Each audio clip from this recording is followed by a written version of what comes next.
Hai, selamat malam. Apa kabar kalian semua? Berjumpa lagi di channel Cerita Kak Sri. Saya harap kalian semua baik-baik aja di malam hari ini ya. Nah, hari ini kita mau buat cerita apa Kak Sri? Hari ini kita lambat sedikit upload videonya ya pemirsa. Kenapa? Karena hujan aja. Saya kalau hujan biasanya nggak buat video bercerita. Kenapa? Karena dia nanti agak berisik gitu. Sebentar, saya suruh stop dulu suara ini terlalu. Oke pemirsa, hari ini saya mau mereaction video saya yang kebetulan viral sekali di TikTok. Udah setakat ini tuh udah 200.000 lebih orang menontonnya pemirsa ya. Apa yang saya mau reaction adalah kolom komentar yang ada di sana pemirsa. Apa sih sebenarnya video yang saya buat di TikTok itu? Jom kita dengarkan sama-sama. Ini dia videonya pemirsa. Udah tahu kalian berita terbaru yang saya dapat barusan ini saya baca. Jadi ada perempuan Indonesia dari Palembang katanya pemirsa. Dia itu tanggal 28 kemarin sampai di Malaysia dari Johor. Sampai di Johor dia pergilah sama saudaranya itu ke Kuala Lumpur. Sampai di Kuala Lumpur, rupanya kerjanya itu capek, kecapean dia tertidur dia. Datanglah imigrasi buat serbuan, tangkaplah dia. Rupanya dia ini kerjaannya dari Indonesia memang udah planning di kepala otaknya, ada utangnya 35 juta di kampung. Pergi dia ke Malaysia, memang dia itu mau kerja menjual tempe gitu pemirsa. Dia menjual tempe. Jadi yang dijualnya itu dijajakannya tempenya ini sama Bangladesh. Itulah target utamanya ya. Aneh-aneh Bangladesh, si baya-baya Bangladesh. Nah, kata si kakak ini tuh, adik saya lah, dia 27 tahun pemirsa, muda lagi, janda anak 2 katanya. Jadi harganya dia bikin itu satu kepala Bangladesh 80 ringgit. Jadi dia buat batas maksimal. Jadi maksimalnya itu satu hari 8 bangla.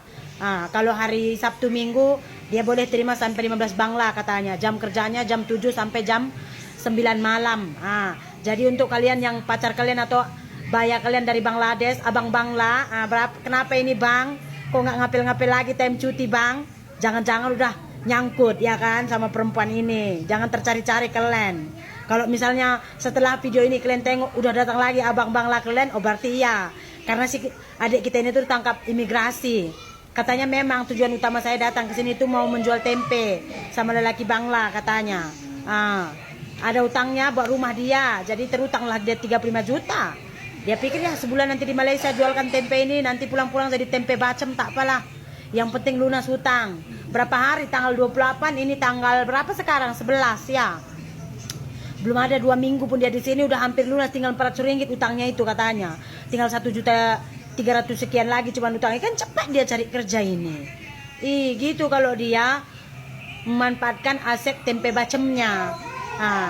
Walaupun sebenarnya saya sangat tidak menyukai ini, tapi ya bolehlah daripada kamu berkapal sama Bangla uangmu juga habis, tempemu pula bacem, mana lebih baik ini. Satu pun gak ada baik. Pulang aja, gak usah pulang ke Indonesia, tinggal di Malaysia itu. Ngapa-ngapain situ. Orang Indonesia pun malu dengarnya kayak gini. Entah apa, kayak gak ada aja kerja ya kan. Kalau setakat mau jual tempe bacemnya ke Malaysia, di Indonesia pun banyaknya, ngapain keluar negara. Tapi iyalah mungkin seleranya Bangla. Di Indonesia kan susah mau cari Bangla. Di Malaysia banyak. Makanya dia ke sana kok. Targetnya memang kok. Oke pemirsa, itulah dia video saya yang viral di TikTok pemirsa. Jadi di video itu tuh saya itu udah berusaha menyembunyikan ataupun menggunakan kalimat-kalimat yang mengandung kontroversi gitu pemirsa ya. Nah, jadi judul di TikTok saya akan samakan juga judul di channel saya, di YouTube saya malam ini pemirsa. Apa yang saya mau reaction adalah ada beberapa orang komentar di sana tuh begini katanya pemirsa. Jangan suka membuka aib orang, jangan suka menceritakan hal orang, jangan suka ikut campur urusan orang, gitu pemirsa. Dan ada yang berkomentar tuh mengaitkannya dengan agama. Satu je pesan saya pemirsa, kalau kita nih jangan separuh-separuh, ya. Sebenarnya bersosial media itu kebanyakan negatifnya. Di sosial media ini kalian akan nampak banyak penipuan. Contohnya orang yang terima endorse, ya kan. Misalnya ada yang nge-endorse dia untuk makanan. Iya ini tuh enak banget. Aku sering makan setiap pagi aku makan ini. Padahal dia buat hanya satu video itu. Kenapa? Karena dia dibayar untuk berbicara seperti itu, ya kan. Lagi satu pemirsa ya. Artis ini dengan artis ini cerai, sampailah dia yang resit ini tak dapat duit raya lah, inilah semua terbongkar. Dan kalian membacanya, dan kalian mengetahuinya, dan kalian cari tahu, ya kan pemirsa. Ya, kecuali kalau saya tuh cari tahu dia sendiri tuh menyembunyikan serapat-rapatnya, ya kan, sampai nggak mau dia diketahui oleh orang lain, dia menyembunyikan serapat-rapatnya, menyimpan rahasianya, menyimpan aibnya itu serapat-rapatnya, dia tuh udah berusaha menyimpan, tapi saya sebarkan juga. Maybe kalian akan mungkin marah kepada saya, kenapa menyebarkan aib ini? Awal mula dia ditangkap immigration pun, pihak immigration tak tahu yang dia ini menjual tempe di Malaysia, tak tahu. Ya kan? Kenapa dia ditangkap? Karena dia tinggal di kawasan atau di rumah yang di sana itu kebanyakannya orang kosongan. Pas ditangkap itu dia penyalahgunaan visa. Kenapa? Visa pelancong. Visa pelancong yang dia gunakan, tapi dia tuh bekerja di Malaysia. Dan dia sendiri yang mengatakan, memang saya dari di Indonesia aja, tujuan utama saya datang ke Malaysia ini memang mau jualan tempe. Udah gitu, udah memang ditargetkannya lelaki Bangladesh gitu. Ya kan? Udah ditargetkannya lelaki Bangladesh. Coba kalian pikir, kalian analisa pernyataannya. Dia datang ke Malaysia pakai paspor pelancong 30 hari, oke. Dia buat tarif untuk satu orang RM80, maksimal dari Isnin sampai Jumat tuh maksimal 8 orang. Nah, untuk hari holiday, public holiday, Sabtu dengan Minggu 15 orang dia terima customer dengan harga RM80. Coba kalian hitung pemirsa, sebelum habis visa dia 30 hari yang dia dapat tuh, hutang dia yang 35 juta tuh udah langsai, udah selesai. So maknanya dia tuh udah planning 100%, dia udah planning betul-betul. Ya, udah planning betul-betul. Oke, aku berarti kalau aku masuk Malaysia aku dapat visa 30 hari. Kalau aku bikin satu hari 8 orang kali RM80, so maknanya satu hari aku dapat tuh lebih kurang dalam 1.500.000. Iya kan pemirsa? Nah, 10 hari udah 15 juta. Oh, 30 hari udah berapa? Udah 45 juta. Oh, cukup lah. Cukup. Nanti kalau mau lebih lagi, mau bayar uang sewa rumah atau apa, Sabtu Minggu dapatkan lebih. Kalian tahu tak, dari pernyataan ini aja kita udah tahu ini bukan first time dia buat benda macam ni. Ya kan? Bukan first time. Entah dia udah pernah ke Malaysia buat benda macam ni dan dia rasa menggiurkan. So dia tuh udah tak nak lagi kerja apa pun. Kenapa? Karena kerja yang lain itu butuh tenaga, butuh kekuatan, ya kan? Butuh lagi istilahnya itu masa yang lama. So dia tak nak tuh, dia tak nak. Jadi dia datang je ke Malaysia, dia udah buat planning. Oke, sebulan sekali aku masuk, aku jual tempe di sana, 2 minggu udah habis hutangku. Nanti aku balik lagi, nanti lain bulan datang lagi aku.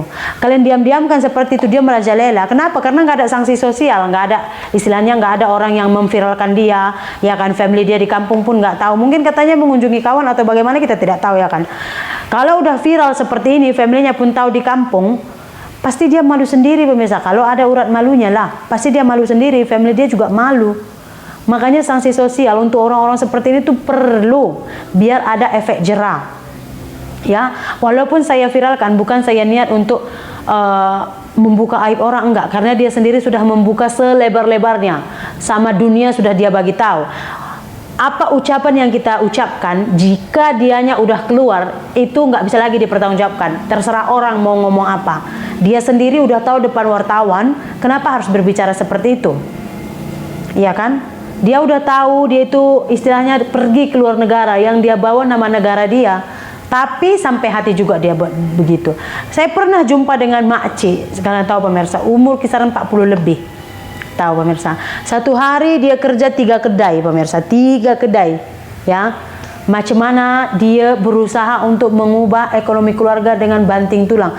Nah, yang umur 27 tahun ini dia nggak mau capek-capek, tinggal kangkang, jual tempe bacem, pulang. Tiba masa sebelum habis visa pulang, lain bulan datang lagi. Makanya saya viralkan. Kenapa? Biar nanti kalau dia masuk lagi tuh, udah tahu lah orang Malaysia itu menghalau dia, buat malu saja. Dia udah tahu kayak gitu, orang-orang Bangladesh ini pasti maunya, dipikirnya pemirsa. Iyalah, nenek-nenek pun mereka mau. Macam yang saya cakap, kebanyakan yang datang ke sana kan dari Bangladesh pun udah berfamily.